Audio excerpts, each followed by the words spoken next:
नमस्कार दोस्तों, ज्ञान मीमांसा के यूट्यूब चैनल में आप सभी का स्वागत है। आज के इस वीडियो में हम छत्तीसगढ़ में हुए प्रमुख एवं क्रांतियों को पढ़ेंगे। देखिए, आज के वीडियो में मुख्य रूप से हम जो 1857 की क्रांति होता है उसके समकालीन आसपास जो है 1856, 57, 58 में छत्तीसगढ़ में जो क्रांति देखने को मिलेंगे उन सभी क्रांतियों को पढ़ेंगे। इससे पहले भी हमने जनजाति वाले चैप्टर में जनजाति विद्रोह देखा था, तो उसमें भी जो है वो भी अंग्रेजों के विरुद्ध हुआ क्रांतियों में से एक होता है, तो उसे भी इसी में जो है यहाँ टेबल में दिया गया है। परंतु मुख्य रूप से आज के में हम किसे पढ़ेंगे 1857 की क्रांति के समय जो जो विद्रोह छत्तीसगढ़ में देखने को मिलते हैं उन सभी विद्रोहों को। तो देखिए, सबसे पहले यहाँ टेबल दिया गया है। उस टेबल में छत्तीसगढ़ में जितने भी विद्रोह हुए हैं, क्रांतियाँ हुए हैं, उन सभी का लिस्ट यहाँ दिया गया है और उसके कहाँ किस क्षेत्र में हुआ था, कब हुआ था और उसके नेतृत्वकर्ता कौन थे, इन सभी तथ्यों के साथ यहाँ टेबल के फॉर्म में दिया गया है। तो पहले इस टेबल को एक बार रीड कर लीजिए। देखिए, सबसे पहला है हलवा विद्रोह। हलवा विद्रोह 1774 से 77 में हुआ था, बस्तर रियासत में। इसके नेतृत्वकर्ता थे अजमेर सिंह। दूसरा है सरगुजा, या इसे पलामू विद्रोह के नाम से जानते हैं। ये 1792 में हुआ था सरगुजा रियासत में अजीत सिंह के नेतृत्व में। तीसरा भोपालपट्टनम संघर्ष 1795 में बीजापुर के भोपालपट्टनम में हुआ था। स्थानीय आदिवासियों द्वारा जेडी ब्लंट के बस्तर आगमन पर यह संघर्ष किया गया था। डोंगरगढ़ विद्रोह यह 1818 में हुआ था। डोंगरगढ़ रियासत के जमींदार द्वारा किया गया था। ठीक, तो देखिए ये जो है कौन से काल में है, ब्रिटिश अधीक्षक के काल में डोंगरगढ़ विद्रोह एडमंड के काल में हुआ था। एडमंड ने जो है इस विद्रोह को दमन करने के लिए खैरागढ़ जमींदार रियासत के जमींदार से जो है मदद ली थी। अगला देखिए महारसाय विद्रोह, यह 1818 में हुआ था नवागढ़ में महारसाय के द्वारा। अगला है धमधा का गोड़ विद्रोह, 1818 से 25 में हुआ था धमधा में जमींदार के द्वारा। सोना खान का विद्रोह 1819 में। तो देखिए सोना खान का विद्रोह दो बार देखने को मिलेगा, एक 1819 में और दूसरा जो है 1856 में। तो 1819 का जो विद्रोह है वह वीर नारायण सिंह के पिता राम साय सिंह द्वारा किया गया था, सोना खान जमींदार में ही। और अगला देखिए सावंत भारती का विद्रोह, यह सावंत भारती द्वारा किया गया था। उसके बाद परलकोट विद्रोह 1824-25 में एक परलकोट के जमींदारी में हुआ था, यह गेंद सिंह के नेतृत्व में किया गया था। देखिए उसके बाद फिर धमधा का गोड़ विद्रोह, यह 1830 में हुआ था धमधा में वहां के जमींदार द्वारा।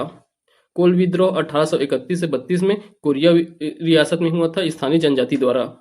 बरगढ़ का विद्रोह 1833 से 45 में बरगढ़ रियासत में हुआ था, अजीत सिंह एवं उनके पुत्र बलराम सिंह द्वारा। तारापुर विद्रोह 1842 से 54 में तारापुर जमींदारी में दलगंजन सिंह के नेतृत्व में। तो दलगंजन सिंह तारापुर जमींदारी का जमींदार था।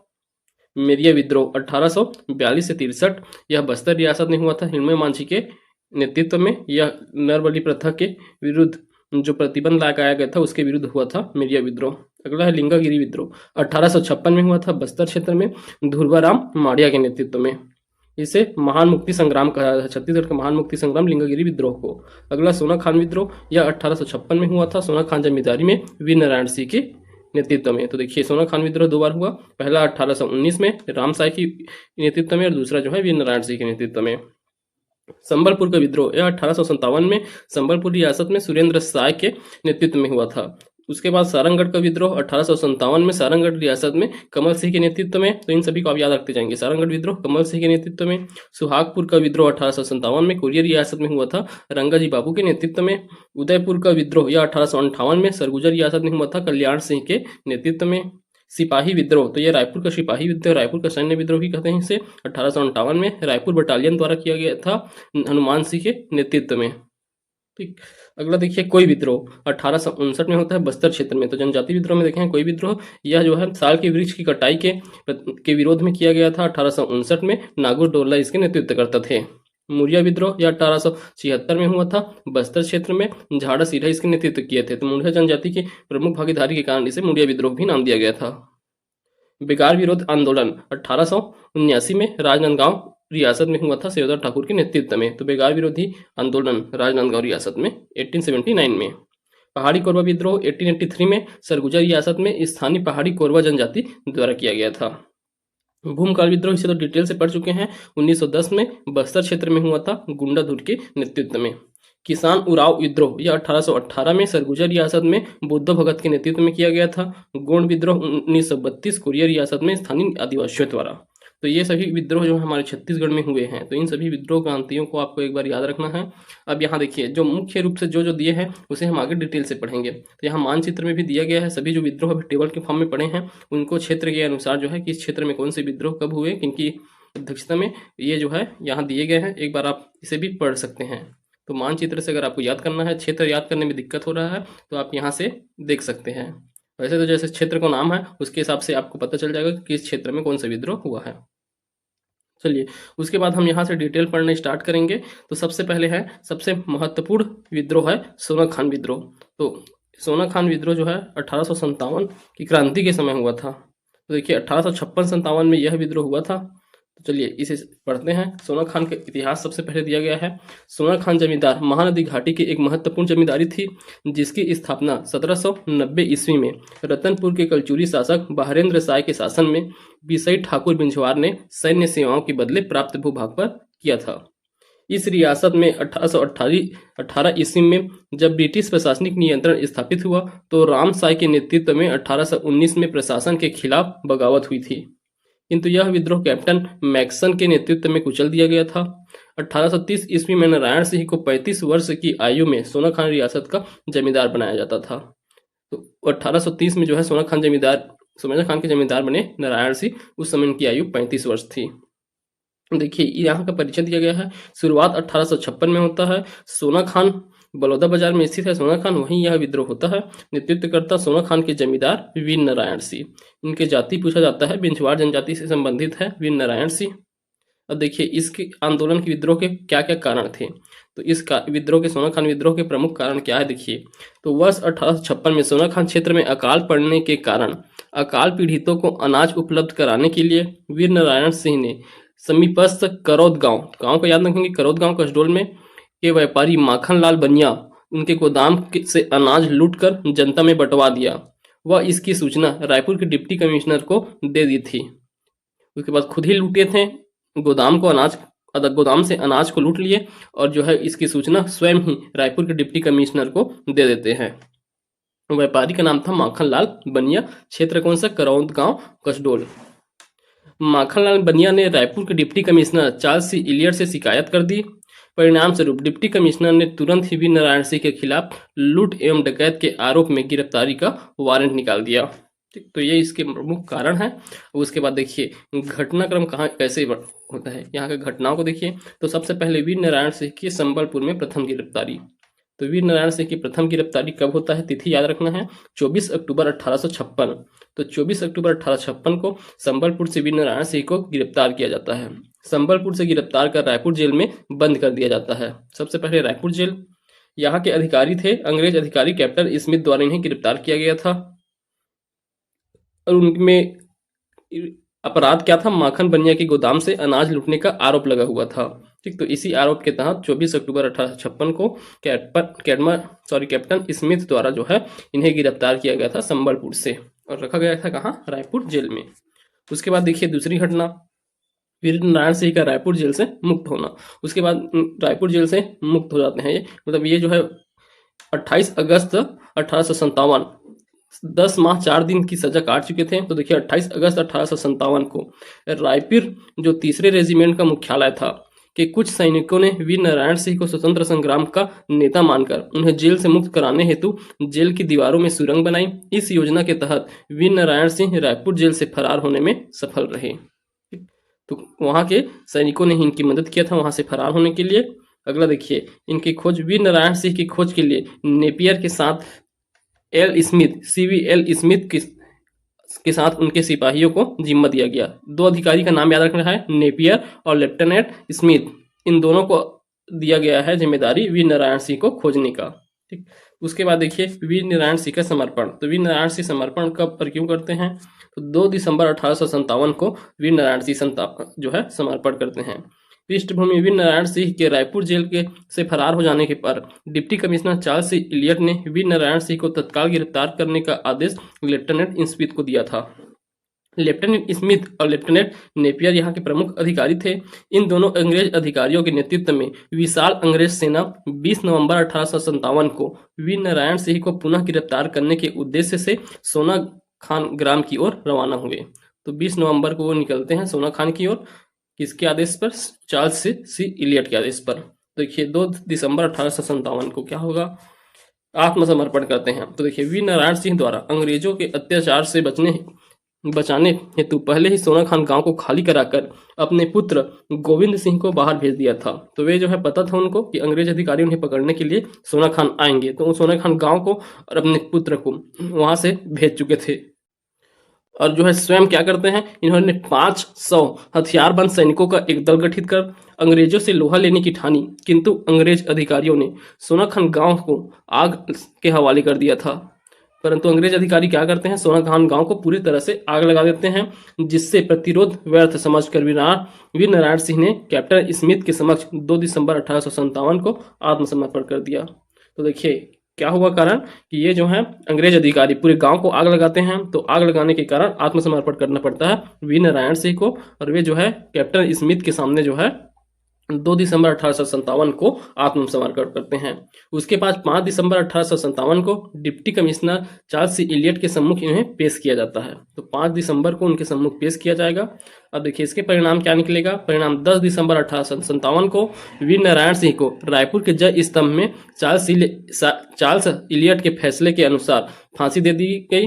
वीर नारायण सिंह छत्तीसगढ़ स्वतंत्रता संग्राम के प्रथम शहीद कहलाए। तो इनको फांसी कब दिया गया, तिथि याद रखेंगे, बहुत इंपॉर्टेंट है, कई बार एग्जाम में पूछा गया है।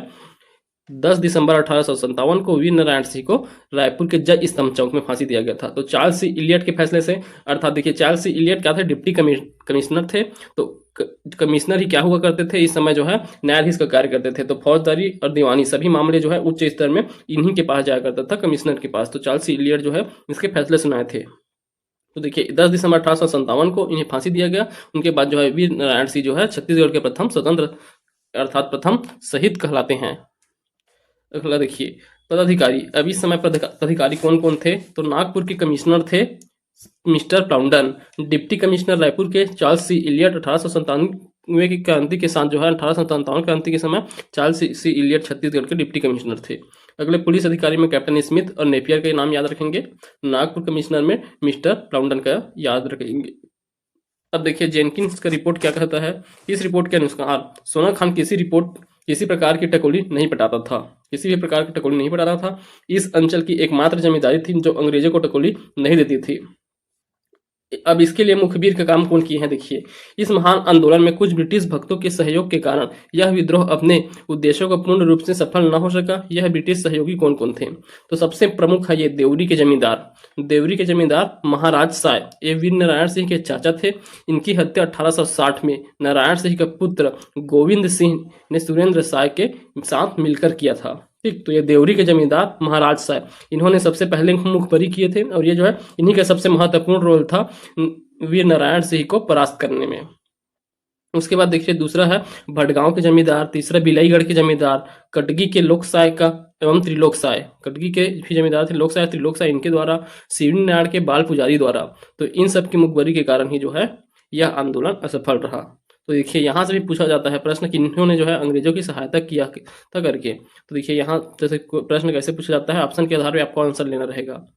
तो छत्तीसगढ़ में 1857-58 के विद्रोह के संबंध में निम्नलिखित कथनों में से कौन था सत्य नहीं है, पूछा गया है। ठीक, तो नहीं है को ध्यान रखना है आपको। सोना खान का जमींदार इस विद्रोह का प्रथम शहीद था, ये तो सही है। बिलाईगढ़, भटगांव और देवरी के जमींदार विद्रोह में शामिल थे, तो ये गलत है। विद्रोह में शामिल नहीं थे वो लोग, उन्होंने जो है इस विद्रोह में अंग्रेजों की सहायता किया था, तो ये जो है गलत हो जाएगा। हनुमान सिंह ने 3री रेजिमेंट रायपुर के मेजर सिडवेल की हत्या की, ये भी सही है। विद्रोह के अपराध में 17 सिपाहियों को फांसी दिया गया। तो आगे जब पढ़ेंगे रायपुर का सैन्य विद्रोह तो वो देखेंगे ये दोनों सही है। तो यहाँ असत्य पूछा गया था, सत्य नहीं है, तो B option B Bilaigarh, Bhatgaon, Deori के जमींदारों ने शामिल हुआ था, तो इसमें शामिल नहीं थे। अगला देखिए 1857 के विद्रोह के दौरान सोना खान के जमींदार नारायण सिंह के विरुद्ध निम्नलिखित जमींदार ने अंग्रेजों की सहायता की थी।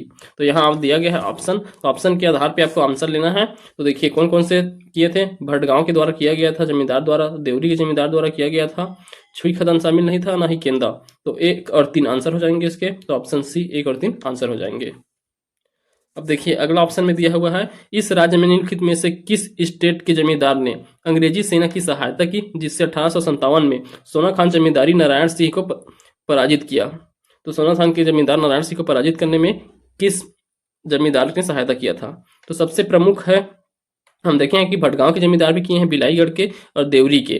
परंतु ऐसे में अगर ऑप्शन लिया जाए तो मुख्य रूप से अगर चारों में ऑप्शन दिया हुआ है तो ये देवरी के जो हैं जमींदार, इन्हें जो है मुख्य रूप से आंसर लेना था। सबसे ज्यादा भूमिका जो है देवरी के जमींदार द्वारा ही निभाया गया था।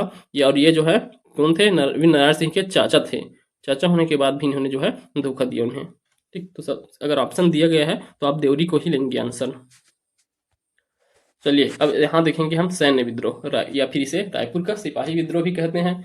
यह 18 से 22 जनवरी 1858 को हुआ था। वर्ष 1858 में ये स्थान था रायपुर। इसके नेतृत्वकर्ता हनुमान सिंह थे।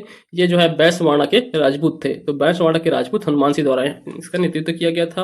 उपाधि छत्तीसगढ़ के मंगल पांडे कहा जाते हैं। हनुमान सिंह को छत्तीसगढ़ का मंगल पांडे। देखिए राष्ट्रीय स्तर पर जो है मंगल पांडे जो है पहले सिपाही थे जिन्होंने अंग्रेज सिपाही जो 1857 की क्रांति हुई थी उसका जो है आग लगाने का काम किए थे मंगल पांडे। उसी प्रकार जो है छत्तीसगढ़ में जो है पहले सिपाही होते हुए जिन्होंने विद्रोह किया था वे थे हनुमान सिंह। इसी कारण जो है छत्तीसगढ़ के मंगल पांडे की संख्या दिया जाता है हनुमान सिंह को।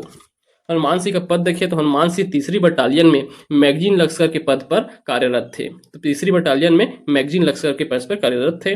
अब कारण देखिए सार्जेंट मेजर सिडविल की हत्या। तो सार्जेंट मेजर सिडविल की हत्या किया जाता है 18 जनवरी 1858 को। हनुमान सिंह द्वारा ही हत्या किया जाता है 18 जनवरी 1858 को सार्जेंट मेजर सिडविल की हत्या। देखिए घटना कैसे घटित होती है। अब यहाँ घटना को देखिए। 18 जनवरी 1858 की संध्या 7:30 बजे हनुमान सिंह ने 3री बटालियन अर्थात टुकड़ी के सार्जेंट मेजर सिडविल के घर में घुसकर उसकी हत्या कर दी, जिससे रायपुर विप्लव प्रारंभ हुआ। तो रायपुर का विद्रोह प्रारंभ होने का कारण था यही हनुमान सिंह द्वारा मेजर सिडविल की हत्या। फिर देखिए इससे पहले 20 जनवरी, तो 20 जनवरी से पहले 19 जनवरी को देखिए 19 जनवरी 1857 को इस विप्लव के पश्चात लेफ्टिनेंट स्मिथ के नेतृत्व में विप्लव का दमन किया गया। इसके तहत 19 जनवरी 1857 को हनुमान सिंह के 17 साथियों को गिरफ्तार कर लिया गया, किंतु हनुमान सिंह बच गए। तो देखिए इनके कितने साथी? 17 साथी गिरफ्तार होते हैं परंतु हनुमान सिंह बच जाते हैं। उसके पश्चात 20 जनवरी 1858 को हनुमान सिंह ने डिप्टी कमिश्नर के बंगले में घुसने का प्रयास किया, किंतु सुरक्षा कर्मियों के कारण सफल नहीं हो सके। तो ये तिथि याद रखेंगे। 18 जनवरी को सिडविल की हत्या, 19 जनवरी को उनके 17 साथियों को गिरफ्तार कर लिया गया, 20 जनवरी को हनुमान सिंह द्वारा जो है डिप्टी कमिश्नर के बंगले में घुसने की कोशिश किया गया परंतु वे असफल रहे। उसके बाद देखिए सबसे महत्वपूर्ण है ये 22 जनवरी 1858। इस दिन सुबह 17 सिपाहियों को राजद्रोह के आरोप में सरेआम फांसी पर लटका दिया जाता है। तो जो 17 साथी गिरफ्तार किए गए थे इन 17 को जो है फांसी दिया जाता है 22 जनवरी 1858 को। ठीक, तो यह जो है रायपुर विद्रोह के नाम से जाना जाता है। उसके पश्चात देखिए उदयपुर का विद्रोह वर्ष 1858 में हुआ था। उदयपुर का विद्रोह, उदयपुर जो है सरगुजा रियासत का एक क्षेत्र था। तो 1858 में स्थान सरगुजा का उदयपुर क्षेत्र, उदयपुर सरगुजा रियासत का एक करद राज्य था। नेतृत्वकर्ता थे कल्याण सिंह, धीरज सिंह, शिवराज सिंह। तो ये 3 भाई हैं, कल्याण सिंह, धीरज सिंह और शिवराज सिंह हैं उनके चाचा हैं। अब देखिए इनको प्रेरणा मिला था सुरेंद्र साय थे। तो संबलपुर के सुरेंद्र साय उनसे इनको प्रेरणा मिला था विद्रोह करने का। तो कारण देखिए ब्रिटिश सरकार द्वारा इस क्षेत्र को ब्रिटिश साम्राज्य में विलय हेतु सन 1852 में शासक थे कल्याण सिंह और उनके 2 भाई थे शिवराज सिंह, धीरज सिंह। तो इन तीनों भाई हैं शिवराज सिंह, धीरज सिंह और कल्याण सिंह। इनके ऊपर मानववध का मनगढ़ंत आरोप लगाकर रांची जेल भेज दिया गया था। अंग्रेजों ने अपने उद्देश्यों के अनुरूप इस राज्य उदयपुर को ब्रिटिश साम्राज्य में विलय कर लिया और वहां शासन प्रशासन के लिए तहसीलदार की नियुक्ति कर दी। अब यहाँ घटना क्या होता है, इन तीनों भाइयों का रांची केंद्रीय जेल में वीर सुरेंद्र सिंह से मुलाकात होता है, सुरेंद्र साय से। और वीर सुरेंद्र साय ने शिवराज सिंह को इस विद्रोह के लिए प्रेरित किया था। जब सन 1857 की महान क्रांति की गूंजे रांची जेल तक पहुंची तब राष्ट्रवादी क्रांतिकारियों ने रांची जेल पर कब्जा जमा लिया और अंग्रेजों को रांची छोड़ने के लिए मजबूर कर दिया। फलस्वरूप अंग्रेजों को रांची छोड़नी पड़ी और रांची जेल में बंद कल्याण सिंह, धीरज सिंह, शिवराज सिंह जेल फांदकर बाहर आ गए। इन्होंने कंपनी शासन के प्रतिनिधि तहसीलदार को भगाकर अपने खोए हुए राज्य को पुनः प्राप्त कर लिया और कालांतर में उदयपुर ने इन वीर सपूतों ने अंग्रेजों के विरुद्ध संगठित रूप से विद्रोह करने की तैयारी की। उनकी गतिविधियों में कंपनी प्रशासन की नींद हराम हो गई। कंपनी शासन ने उनके नियंत्रण करने पर व पकड़ने के लिए सेना भेजी, परंतु सेना नाकाम साबित हुई। तो इस प्रकार जो है यहाँ का विद्रोह हमें देखने को मिलता है। अब इस विद्रोह का परिणाम क्या होगा? 1859 में अंग्रेजों ने रायगढ़ रियासत के राजा देवनाथ सिंह के सहयोग से इस क्षेत्र पर आक्रमण किया। परिणाम स्वरूप कल्याण सिंह, धीरज सिंह रण क्षेत्र में ही वीरगति को प्राप्त हो जाते हैं। तो दो भाई जो है यहाँ शहीद हो जाते हैं, वीर सिंह और कल्याण सिंह। शिवराज सिंह को गिरफ्तार कर काला पानी की सजा देकर अंडमान द्वीप में स्थित सेल्यूलर जेल भेज दिया जाता है। अंततः रायगढ़ में शासक देवनाथ सिंह की गद्दारी, देशद्रोही एवं अंग्रेजी की स्वामी भक्ति के से उदयपुर राज्य वीर सपूत कल्याण सिंह, शिवराज सिंह और धीरज सिंह के विद्रोह का दमन किया जाता है। तो देखिए यहाँ जो है महत्वपूर्ण भूमिका निभाता है देवनाथ सिंह, जो कि रायगढ़ के जमींदार थे। देवनाथ सिंह, उनके द्वारा गद्दारी किया जाता है, देशद्रोही किया जाता है और उनका अंग्रेजों के प्रति देशभक्ति, इन कारणों से जो है इन तीनों भाइयों को जो है पराजित कर दिया जाता है और इस विद्रोह का दमन हो जाता है। अगला देखिए सुरेंद्र साय का विद्रोह। तो संबलपुर विद्रोह के नाम से भी जाना जाता है। यह 1857 से 64 के मध्य चला था। 1857 संबलपुर स्थान में नेतृत्व करते थे सुरेंद्र साय, जो संबलपुर के जमींदार थे। उपाधि इन्हें छत्तीसगढ़ का अंतिम शहीद कहा जाता है। अब इनके सहयोगी कौन कौन थे ये देखिए। इनके सहयोगी थे बलभद्र दाऊ, जो लखनपुर के जमींदार थे। अगला उद्वंत साय, जो इनके भाई थे, और बलराम सिंह इनके चाचा थे। बलभद्र दाऊ, उद्वंत साय, बलराम सिंह, इन तीनों द्वारा इन्हें सहायता दिया गया। इनका कारण क्या था देखिए इनके विद्रोह का। संबलपुर के चौहान राजा महाराज साय की मृत्यु बिना उत्तराधिकारी के हो गई। सुरेंद्र साय का राजगद्दी पर वैध अधिकार बनता था, किंतु अंग्रेजों ने महाराज साय की विधवा रानी मोहन कुमारी को गद्दी पर बैठा दिया। कालांतर में मोहन कुमारी को राजगद्दी से उतारकर नारायण सिंह, जो विक्रम सिंह के अवैध संतान था, उन्हें जो है शासक बना दिया जाता है, जिससे गौड़ समुदाय के लोगों ने अपना अपमान समझा और उनमें क्रोधाग्नि भड़क उठी। परिणाम स्वरूप लखनपुर के गौड़ जमींदार बलभद्र दाऊ के नेतृत्व में विद्रोह किया गया और बलभद्र दाऊ संघर्ष में वीरगति को प्राप्त हुए।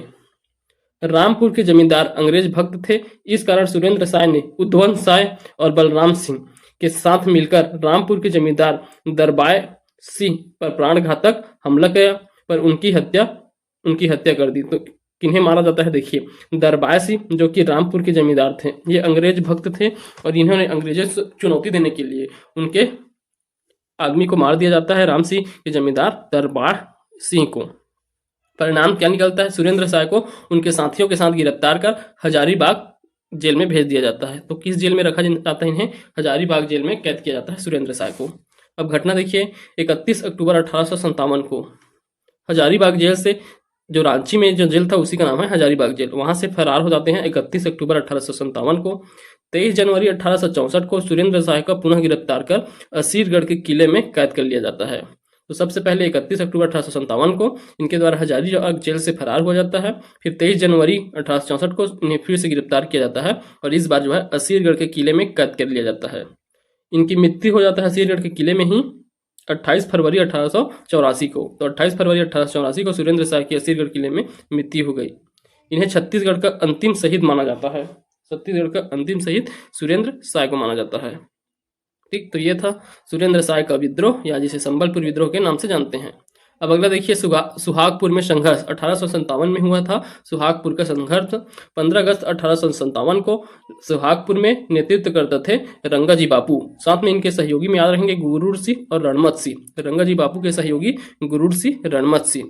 परिणाम, रायपुर के डिप्टी कमिश्नर द्वारा विद्रोहियों का दमन कर दिया जाता है। तो ये छोटा सा सुहागपुर का संघर्ष भी याद रखेंगे, 15 अक्टूबर 1857 को हुआ था। ठीक, तो यहाँ से जो है इतना ही दिया गया है। इस बार के एडिशन में बहुत कम डिटेल दिया गया है। बाकी भी विद्रोह है उसका भी डिटेल जो है पिछले एडिशन में दिया गया है। अगर आपको विद्रोह और जनजाति विद्रोह वाला चैप्टर पढ़ना है तो उसके लिए सबसे अच्छा जो है बुक होता है गितेश अमरोहित का। तो गितेश अमरोहित का जो इतिहास का बुक है वहाँ से आप इस विद्रोह को आप पढ़ सकते हैं। अगर ज़्यादा डिटेल पढ़ना है तो आपको वहाँ से मिल जाएगा। इसमें जो है इस वर्ष जो है कम कर दिया गया है इस एडिशन में यहाँ के विद्रोह के संबंध में। ठीक, तो यहाँ तक कि कंप्लीट होता है हमारे छत्तीसगढ़ के प्रमुख विद्रोहों का विस्तृत वर्णन। अब देखिए इसके बाद से हमारा कौन सा चैप्टर स्टार्ट होगा? भारतीय राष्ट्रीय आंदोलन में छत्तीसगढ़ की भागीदारी। तो मुख्य रूप से आधुनिक छत्तीसगढ़ का इतिहास यहाँ से मान सकते हैं, आधुनिक छत्तीसगढ़ के इतिहास का। तो यहाँ से जो है एकदम सीक्वेंस से डेट वाइज जो है, जैसे राष्ट्रीय स्तर पर जैसे आंदोलन हुए हैं उसी प्रकार जो है छत्तीसगढ़ में भी उस आंदोलन के प्रभाव पड़ते जाएंगे और उसी के अनुसार चलेंगे। तो अब इधर जो है एकदम स्पीड में चलते जाएंगे, अब ज़्यादा समय नहीं रहेगा। इस कोर्स खत्म होने के लिए 3 से 4 दिन और लगेगा, उसके बाद जो है छत्तीसगढ़ का मॉडर्न हिस्ट्री पूरा कंप्लीट हो जाएगा। अगर आपको हमारा वीडियो पसंद आ रहा है तो वीडियो को आप लाइक कीजिए, शेयर कीजिए और हमारे चैनल को सब्सक्राइब कीजिए। धन्यवाद।